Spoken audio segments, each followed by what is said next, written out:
Hello, and welcome back to One Idea Away.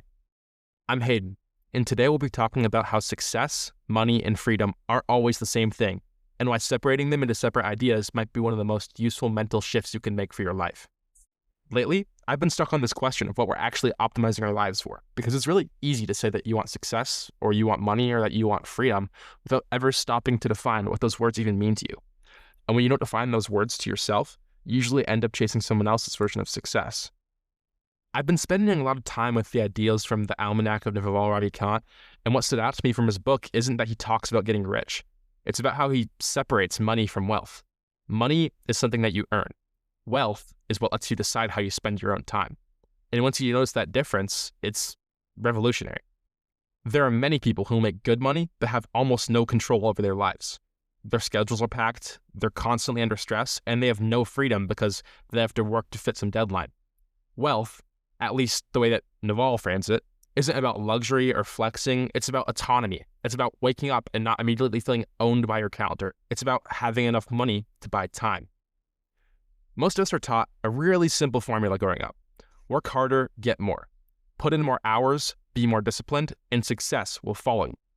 And sometimes that can work, especially early on in school and your first jobs, but it's also a limited way to think about things. Because if your output is always tied to your time, then there's a ceiling. You can only work so many hours in a day. You can only push yourself so far before exhaustion catches up to you. And that's where Naval's idea of leverage comes in. Leverage is anything that lets your effort scale beyond just you. Stuff that runs while you sleep, writing, or media that reaches people that you'll never be able to meet. Systems that don't need your constant attention. Even ideas can be leveraged once they spread and work on their own. When you start thinking this way, the question shifts from how hard am I working to is this work building something that works for me?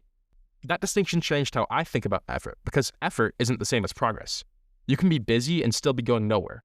You can be exhausted and work as hard as you can and still suck. And sometimes the most valuable work doesn't look impressive in the moment. It's quiet, it's slow, it's boring, but it compounds. Another idea I keep coming back to is long-term games with long-term people. Most stress comes from short-term thinking, people trying to win fast or trying to prove yourself immediately, so you can feel like you're on track. Long-term thinking doesn't feel so urgent, and because of that, it often gets ignored. But when you're playing a long-term game, your behavior can change. Honesty can matter more than your current image. Reputation and longevity matters more than quick wins. Relationships stop being transactional, and they're investments for the future. The people who do well over time usually aren't the loudest people or the flashiest people. They're consistent and trustworthy, and they last longer than everyone else. Naval also brings up this idea that learning is the real superpower. Not just learning from school, not just memorizing facts, but learning yourself and how to teach yourself anything. Reading, experimenting, building, failing, learning from your failures. And if you know how to learn from your mistakes, you're never truly stuck. You might be confused, you might be uncomfortable, but you're never helpless. And that reframes intelligence in a way that I really like personally. Being smart isn't about already knowing the answer or being naturally talented. It's about being willing to look bad at something long enough to get better.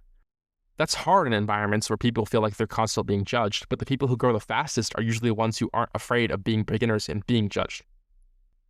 Something else Naval talks about that stuck with me is happiness. He doesn't treat it like a finish line you eventually cross once you've achieved enough. He treats it like something you stop blocking. A lot of unhappiness comes from expectations. How we think life should go, how fast things should happen, who we think we should be by now. When reality doesn't match that internal timeline, frustration sets in.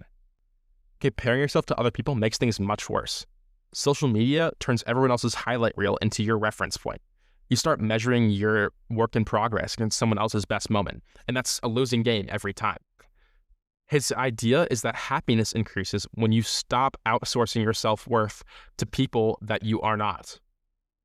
But that doesn't mean that you stop caring and you stop trying to be a better person. It just means that you stop waiting for permission to feel okay.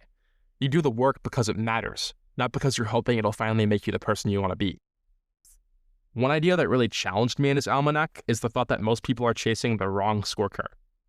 We look at grades, titles, money, social media, things that are easy to measure, but the most important stuff isn't always visible. How calm you are under pressure, how you treat people when there's nothing to gain, whether you actually like the life you're building, not just the image of it, and how you are outside of work. When you zoom out far enough, a lot of the pressure fades, not because life gets easier, but because you stop treating every moment like it's a final judgment on who you are. Long-term thinking gives you patience with yourself. Mistakes become information instead of proof that you're failing. I also like the way that Naval talks about specific knowledge, skills that feel natural, things you enjoy learning about, stuff that can't be easily copied or replaced. And that's different for everybody. Once you accept that, you stop wasting energy trying to follow someone else's exact path. You stop comparing yourself to someone that you can't be. At the end of the day, though, none of these ideas are about grinding harder tomorrow. They're about building a life where effort compounds, learning never stops, and success doesn't come at the cost of your peace of mind. Instead of asking, how do I get ahead now? You got to ask yourself, what am I building that will matter in 10 years? And I don't think that question is a clean answer. And I think that's the point that Naval brings up. It's not something that you can solve once. It's something that you keep checking in on as you grow. So if there's a question I'll leave you with, it's this. What are you optimizing your life for right now? Is it money, attention, approval, or is it freedom, growth, and time? You don't need to have your answer figured out, but asking the question is the first step towards changing the direction you're moving in. Thanks for listening, and I'll see you next time on One Idea Away.